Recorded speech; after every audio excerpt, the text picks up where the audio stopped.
अस्सलामुअलैकुम, welcome back to my YouTube channel cook with Anayra. आज हम बनाने जा रहे हैं एक लजीज Mughlai mutton curry which is popularly known as mutton Mumtaz.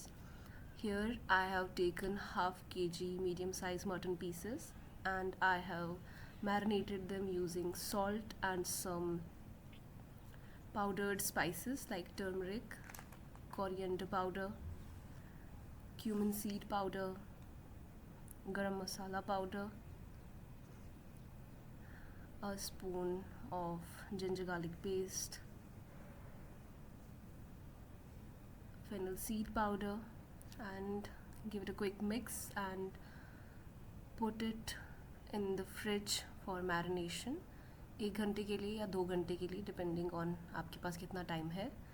और उसके बाद एक प्रेशर कुकर में heat up some oil and roast the whole spices like bay leaves, black cardamom, green cardamom, cloves, black pepper, half a tablespoon of cumin seeds, and then transfer the meat into the pressure cooker and saute it for 5 to 10 minutes on medium flame.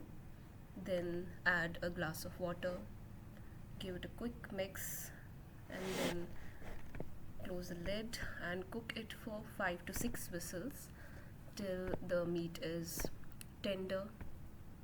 And then here I have taken some fresh coriander stick and just roughly chop it because this is the key ingredient in this recipe. And in another pan heat up some oil and slightly caramelize the onions. You don't have to overdo it, just slightly. And also add in the cashews and some fresh green chilies.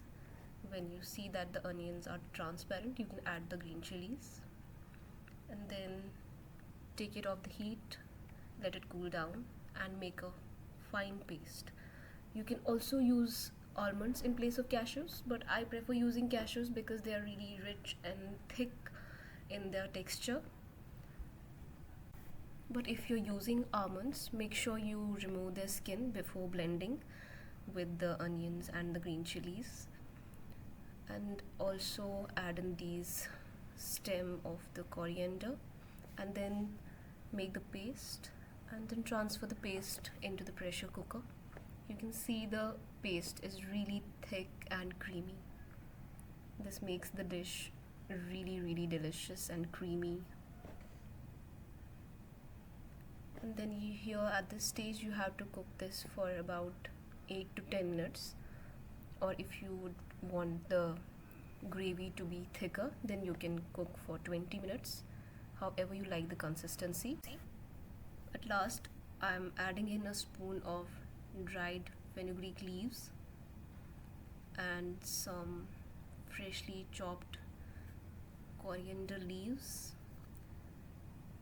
and then your dish is ready. You can take it off the flame and serve it with naan or rice. This is really tasty. Make sure you try it. Thank you.